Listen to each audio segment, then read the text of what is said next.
مولا علی کا ایک صحابی ہے، اس کا نام ہے ترما بن عدی بن حاتم تائی. یہ حاتم تائی کا پوتا ہے، عدی کا بیٹا ہے، ترما اس کا نام ہے. اس کے باپ نے علی کی ولایت پہ جان دی تھی. پوری ایک مجلس سرکار عدی بن حاتم پہ پڑھی جا سکتی ہے، عدی بن حاتم کے فضائل پہ. ترما اتنا ذہین تھا کہ مولا علی اس کو اپنا شاگرد کہتے تھے. شوکت بھائی دراز قد بڑا تھا، اتنا دراز قد تھا کہ اونٹ پہ بیٹھتا تھا تو پاؤں زمین پہ لگتے تھے. اسے مولا علی اپنا قاصد بنا کے بھیجتے تھے. اب جب اس بندے نے آ کے بتایا نا کہ مولا شام میں یہ حالت ہے، تو مولا نے فرمایا اتنے جاہلوں میں میرا بھی ایسا نوکر جانا چاہیے جو ان کی جہالت نہ چلنے دے. علی نے کہا کیا پیغام بھیجا ہے؟ اسے کہا جی حاکم شام نے کہا ہے کہ علی سے کہنا یہ سوچ کے مجھے ساتھ جنگ کرے، میرے پاس ایسے جاہل ہیں. علی کی آواز ہے ترما کو بلاؤ. ترما آیا. علی نے فرمایا ترما میرا خط لے کے شام جا. ترما نے خط لیا، خط امامے میں رکھا، اونٹ شام کی طرف. جب یہ شام میں داخل ہوا تو ایک باغ کے اندر معاویہ کے حواری پھر رہے تھے. باغ کی اس دور میں بھی چھوٹی چھوٹی دیواریں تھی، دیوار چھوٹی تھی. انہوں نے باغ کے اندر سے دیکھا کہ ایک بندہ ہے جو اونٹ پہ سوار ہے اور اس کا سر جو ہے وہ بھی دیوار سے اوپر نظر آ رہا ہے. وہ فوراً دیوار کے پاس انہوں نے کہا اللہ اتنا دراز قد بندہ، وہ یہ کہاں سے آئے؟ انہوں نے کہا کیونکہ سارے جاہل تھے، سارے کمینے لوگ وہاں پہ رہنے والے تھے، انہیں نہیں پتا تھا یہ علی کا نوکر ہے. انہوں نے کہا آؤ اس کو مذاق کریں، اس کی توہین کریں. اکٹھے ہو کے باغ کی دیوار پہ آ کے انہوں نے ایک تانا دیا اس کو. انہوں نے کہا حل من عندک خبر السماء، تیرے پاس آسمان کی خبریں ہیں؟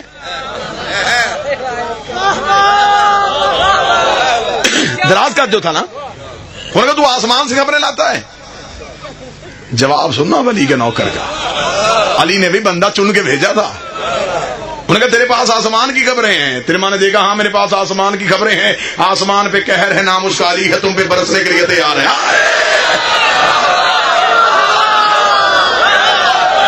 آسمان پہ قہر ہے، نام اس کا علی ہے، وہ تم پہ برسنے کے لیے تیار ہے. جب انہوں نے سنا، انہوں نے کہا تو کہاں سے آیا ہے؟ علی کا نوکر ہوں. کہاں بیٹھتا ہے تمہارا بادشاہ؟ ڈر گئے وہ. انہوں نے فوراً ایک بندہ دوڑایا دربار کی طرف. انہوں نے کہا جلدی جا کے اطلاع دے علی کا قاصد آ گیا ہے. بات نہیں کسی کو کرنے دیتا، بندے دھیان سے بٹھانا، توہین کرے گا دربار میں. اس نے فوراً دربار کا سیٹ اپ تبدیل کیا، سمجھدار بندے اپنی طرف سے سمجھدار.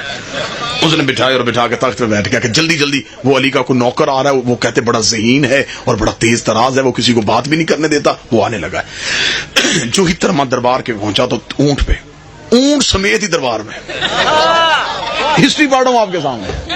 اونٹ سمیت دربار میں، اور دربار کے بالکل وسط میں آ کے اونٹ سے اترا، اپنا نیزہ دربار کی زمین پہ گاڑا، اونٹ نیزے کے ساتھ باندھ کے تھا تو حاکم ہے.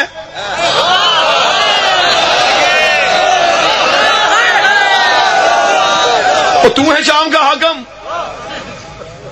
یہ تخت پہ ہی اس نے کہا سن میری بات، تو کون ہے؟ اس نے دربار میں آنے کا طریقہ نہیں آتا، علی کا نوکر ہے، یہ سکھایا علی نے اپنے نوکروں کو. اس نے کہا خبردار میرے مولا پہ کوئی تانا نہ دینا. کیا غلطی کی میں نے؟ اس نے کہا یہ دربار میں آنے کا طریقہ ہے، اونٹ دربار میں لے کے آتے ہیں، جانور اونٹ دربار کے باہر باندھے جاتے ہیں، گھوڑے باہر، اونٹ باہر، تو اونٹ لے کے دربار میں آ گیا. پورا دن بھی پورا یہ گرد و نواح کا مجمع بولتا رہے، علی کے اس نوکر کے جملے کا قد ہی پورا نہیں ہے. میرے ترما نے جواب کیا دیا؟ انہوں نے کہا اونٹ باہر کیوں نہیں باندھا؟ اسے دیکھا مجھے علی نے بھیجا ہے، علی نے کہہ کے بھیجا تھا شام میں جا رہا ہے، دھیان سے جانا. انہیں تو دن میں نہیں پتا چلتا اونٹ ہے کہ اونٹ نہیں ہے.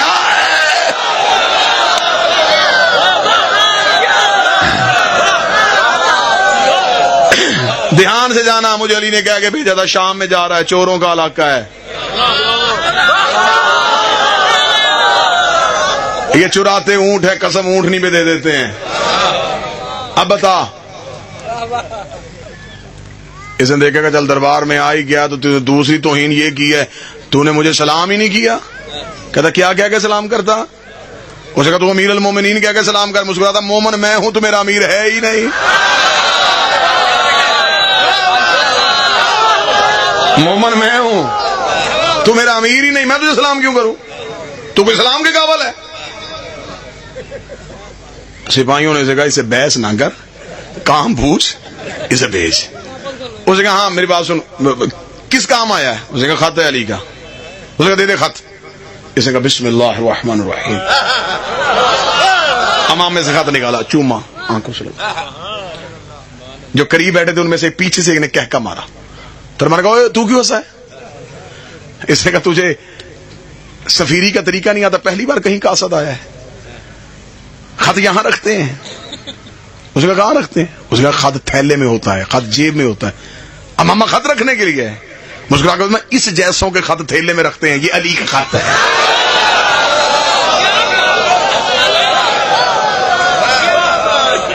میری مجبوری ہے, میرے پاس سر سے اونچی جگہ کوئی نہیں تھی.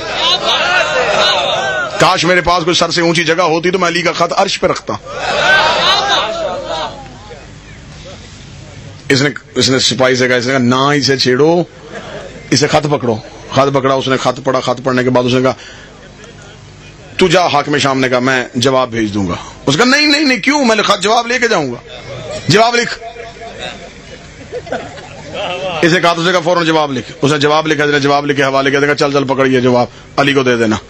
یوں سپاہی نے آ کے اس کا خط پکڑا ہے, جا یہ جواب علی کو دینا.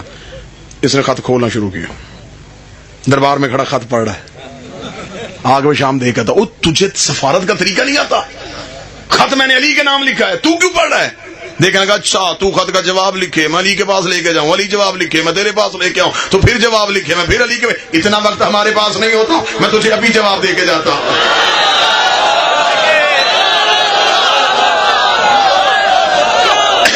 میں تجھے ابھی جواب دے کے جاتا ہوں, ہمارے پاس اتنا وقت نہیں ہے. اسی کا تو سفارت کرتا ہے, تیرے پاس وقت کیا نہیں ہے. زندگی قربان کروں, تیرے ماں کی قبر کی مٹی ملے, میں آنکھوں کا سرما بنا لوں. اوے علی کے نوکر, تیرے جملے پہ ہمارے لاکھوں کی جان قربان.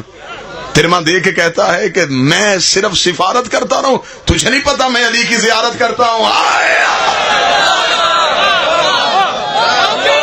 اس کا چہرہ دیکھنا عبادت.